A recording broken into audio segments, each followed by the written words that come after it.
Hello, everybody. I am John Allen, the editor of Crux. This is Last Week in the Church, our brand new, hip and happening Monday edition. You can just smell the freshness of the news, can't you?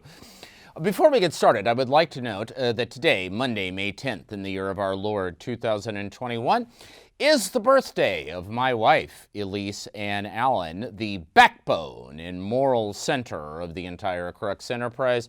So to Elise, tanti auguri, and here's to the year to come, even better than the one that just closed. All right, here's what is on today's menu. We have got Germany presses ahead on blessing same-sex unions. The Vatican backs Biden on COVID vaccines. Communion wars heat up in the States.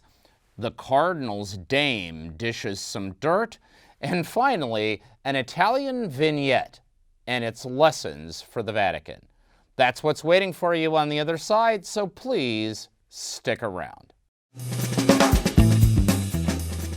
All right, so we begin today with Germany. Many years ago, the famed theologian Hans Urs von Balthasar described what he called an anti-Roman affect in the German Catholic Church, basically an anti-Roman instinct, which he linked with the tradition of the Protestant Reformation. And basically, he was suggesting there is kind of a genetic German tendency to be a little skeptical of Rome and Roman rule. And this has been used subsequently to explain all kinds of things about the German Catholic Church. Most recently, it has surfaced again with respect to the attitude of the German Catholic Church vis-a-vis a recent edict from the Vatican's Congregation for the Doctrine of the Faith, which essentially said that Catholic pastors may not bless same-sex unions because it muddies and sort of cuts against traditional Catholic teaching about marriage, which of course is that marriage is between a man and a woman. It is a union for life, and it must be open to new life. And obviously, same-sex unions are not in compliance with that. Now, that was seen as, in some ways, a shot at the Catholic Church in Germany, where the blessing of same-sex unions has been kind of standard practice for a long time in some circles. But this past weekend, was the first time that 4 Catholic parishes in Germany staged public blessings of same-sex unions in open defiance of the recent Vatican edict. And basically speaking, the pastor who was kind of the ringleader, I guess, of this initiative, they were sponsored by an organization in Germany known as Maria 2.0, which is kind of a progressive church reform organization. This pastor said basically that if same-sex couples come to us and they ask for their relationships to be blessed, we have no right to deny them that blessing, and no power on earth up to and including the Congregation for the Doctrine of the Faith can tell us not to do it. Now, the obvious question this raises is what happens next? So when the Congregation for the Doctrine of the Faith put out this ruling, it was released with the personal approval of Pope Francis. So it was billed as a measure the Pope had personally signed off on. But not long after that, the Pope made some remarks in which he referred to the dangers of legalism and kind of fussy rigidity and the importance of pastoral accompaniment of people in diverse circumstances. And those remarks, coming right on the heels of that edict, were interpreted as Pope Francis trying to put some distance between himself and this document. I mean, what many people thought is that what the Pope is saying is that he had kind of grudgingly approved this document, but didn't necessarily want any kind of witch hunt to follow in terms of how it was going to be implemented and enforced. Meanwhile, several individual German bishops have said openly that they disagreed with the substance of this edict, basically saying that a blessing doesn't necessarily imply approval of a particular moral choice.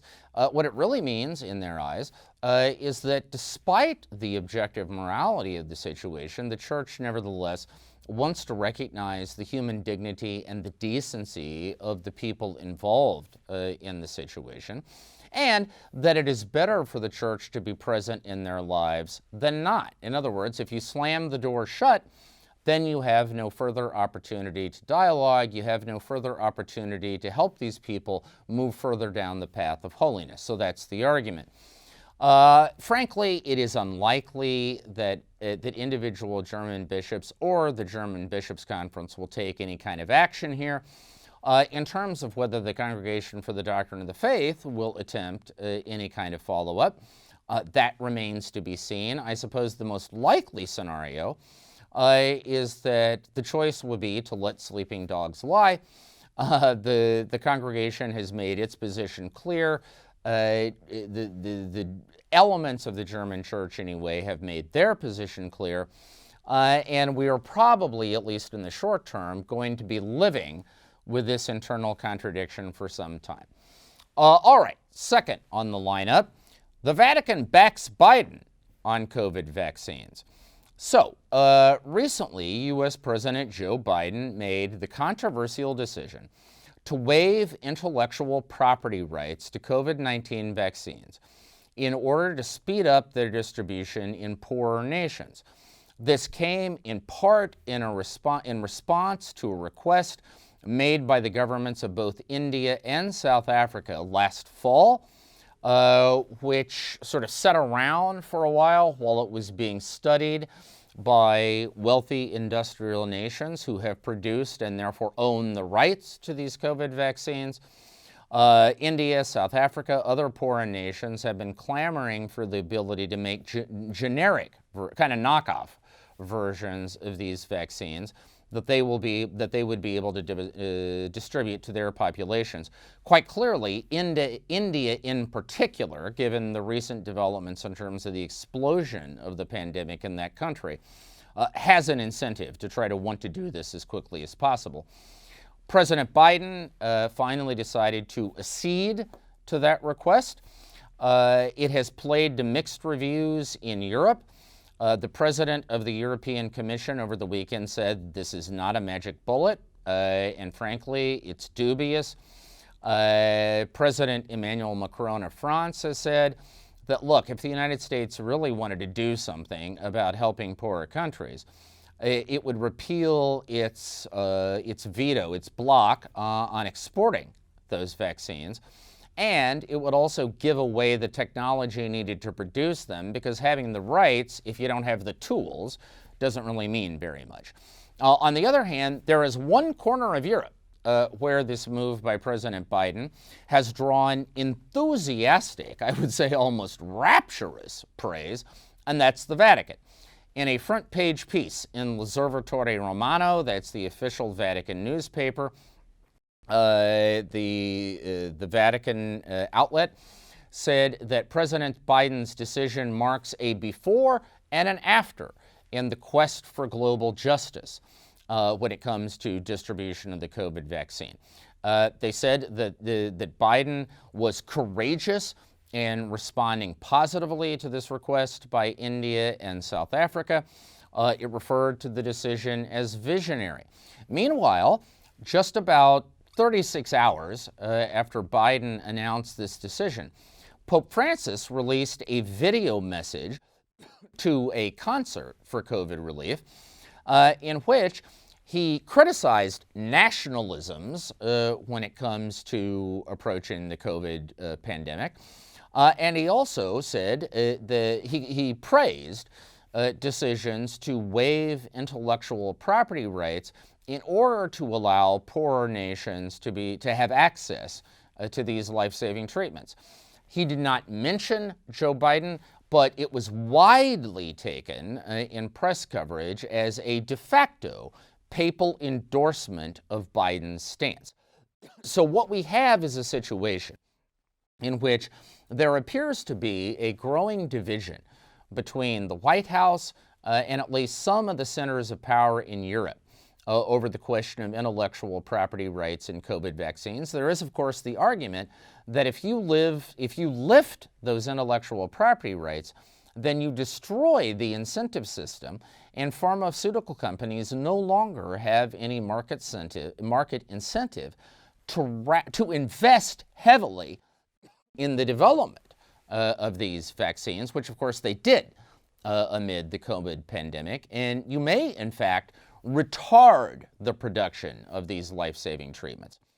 The question, since the Vatican has made its position clear, the question is whether going forward, Pope Francis and his team may attempt to engage in some behind-the-scenes diplomacy, trying to bridge this apparent gap between the United States and Europe. We will track that as it happens.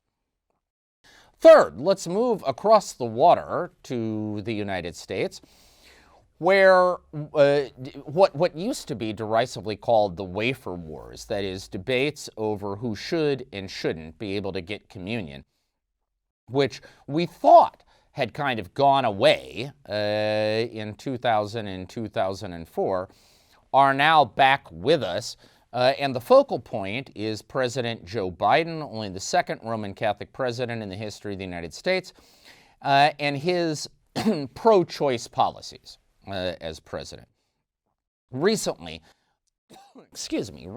Archbishop Salvatore Cordileone of San Francisco issued a pastoral letter in which he said that pro-choice Catholic politicians, that is, Catholic office holders who support pro-choice policies, who do not uphold the Church's teaching on the sanctity of life, those office holders should not present themselves for communion.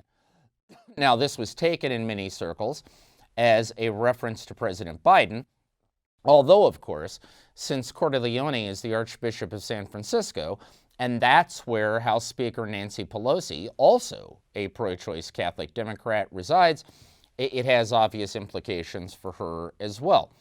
Cordileone's pastoral letter caused a number of other bishops in the United States to either come out in support of the position he has taken or criticizing it.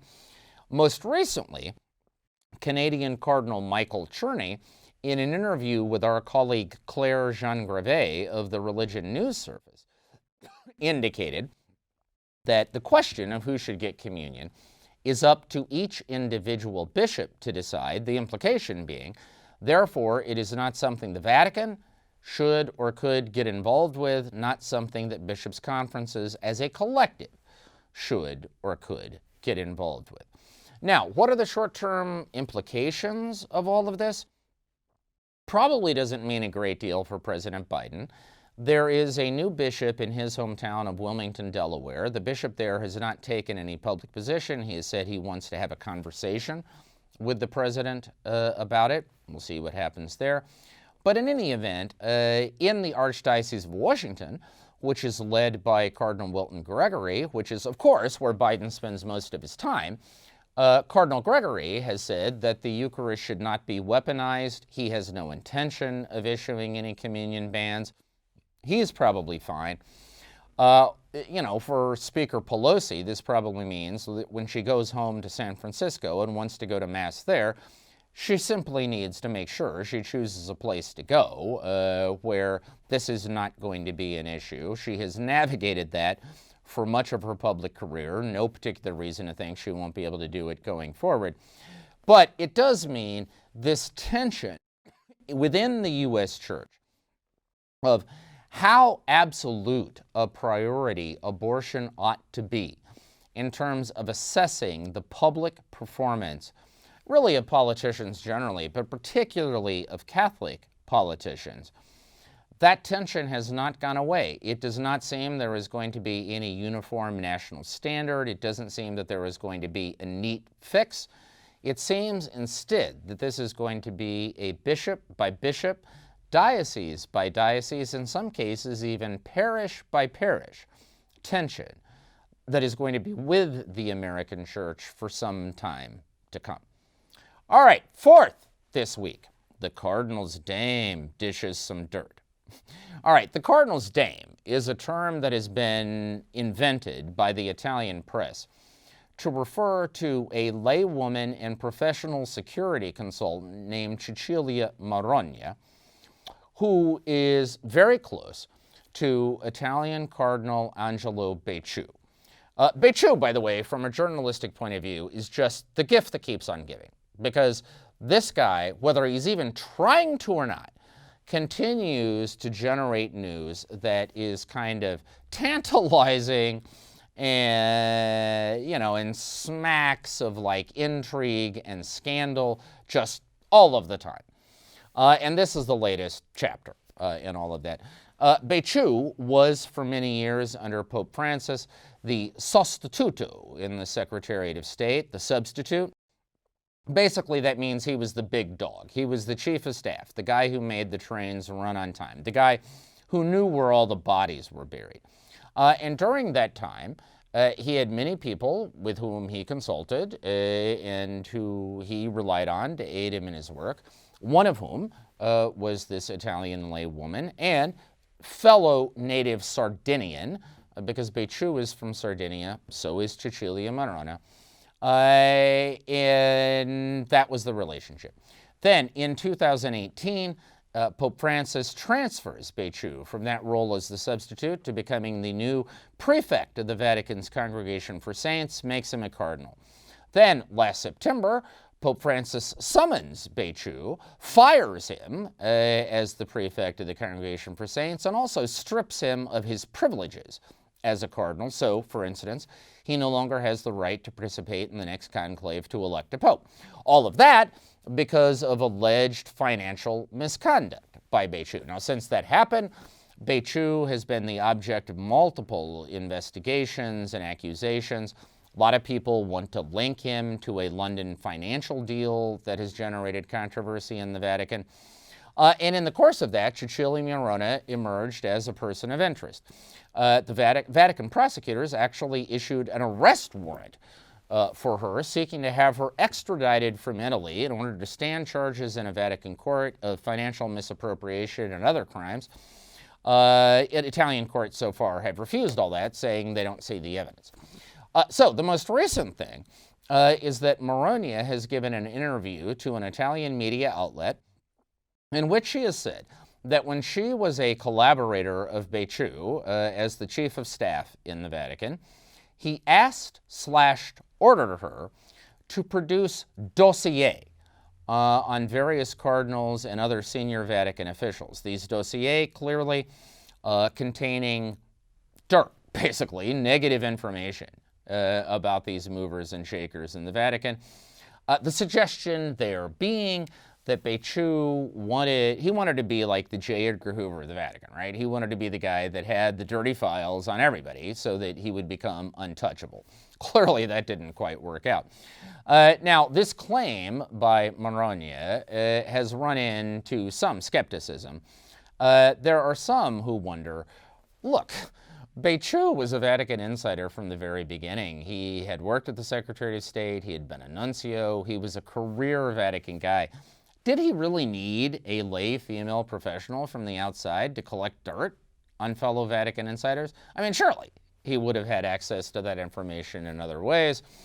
So far, Becciu's camp has not commented on this most recent claim, although he has been very aggressive in the past. When there have been negative news reports, typically his legal team puts out a statement immediately and then they file lawsuits. There are at least 2 such lawsuits pending against Italian news outlets. We'll see if that happens again. But in any event, what this is an indication of, first, the Becciu story is not going away. Secondly, it is on the brink of becoming a classic case of what the Italians call un giallo. Literally, that means something yellow. It's their term for a kind of mystery conspiracy story, because this thing is becoming so layered. And there are so many different competing claims and counterclaims that it's almost impossible to sort of peel back the onion and find out at this point what actually happened. So this may well be one of those cases where people just decide to think what they're going to think, and the objective truth proves frustratingly elusive. We will see. But in the meantime, you have to say this for Angelo Becciu and for Cecilia Marogna and for everyone else involved. They continue to supply incredibly intriguing theater.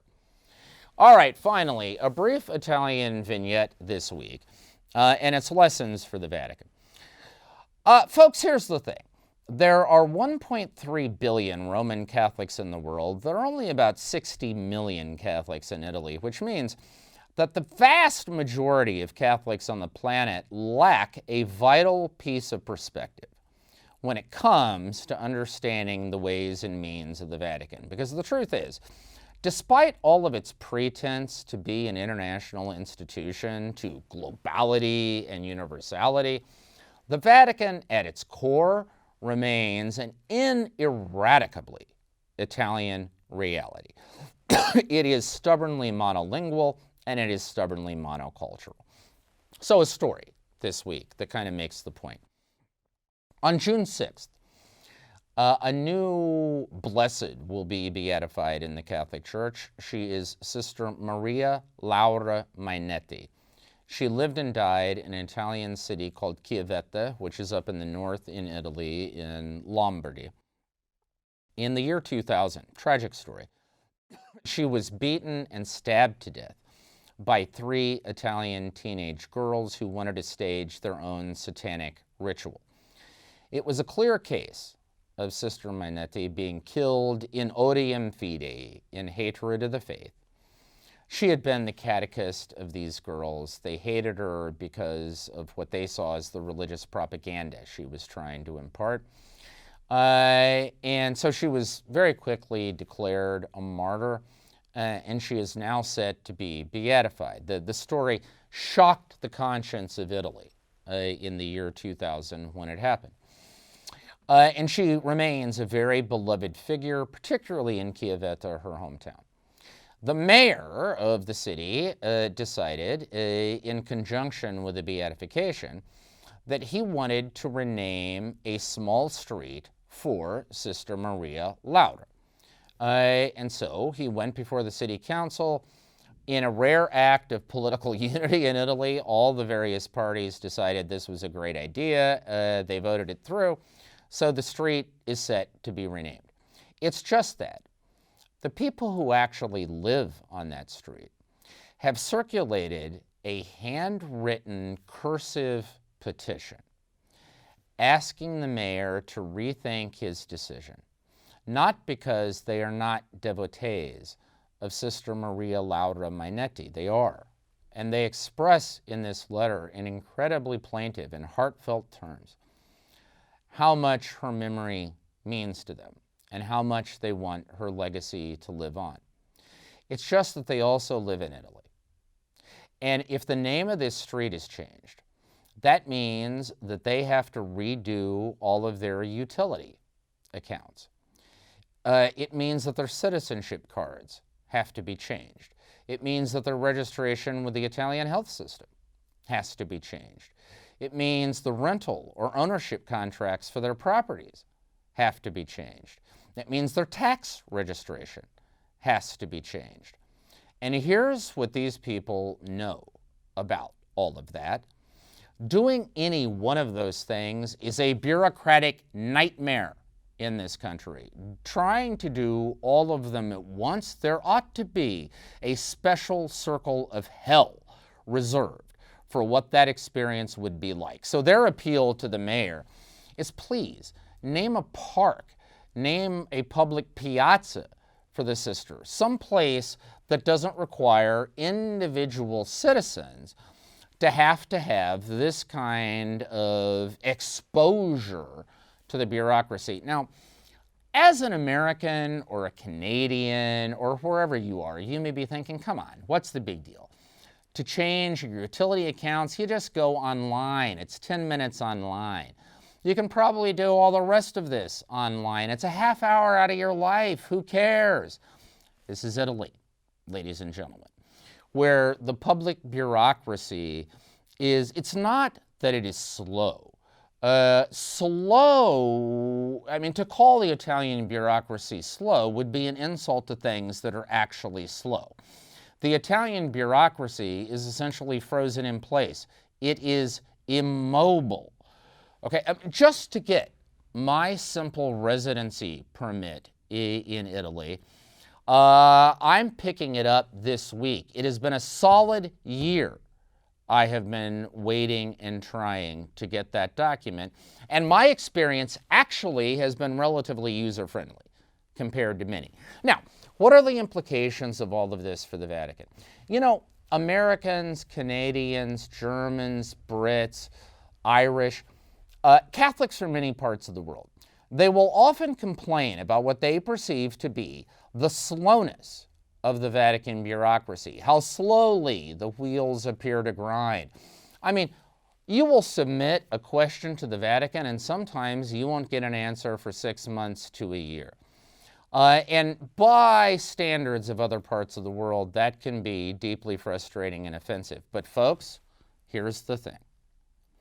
Spend 6 months living in Italy and then judge the efficiency and rapid response of the Vatican, because I am here to tell you that by comparison to the cultural milieu that determines the internal ethos of the Vatican itself is a well-oiled machine.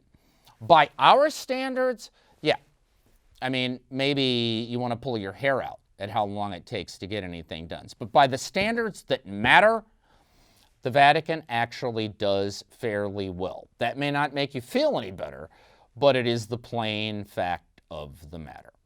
All right, that is our show for this week. Thank you for spending part of your Monday with us. We will be here next Monday.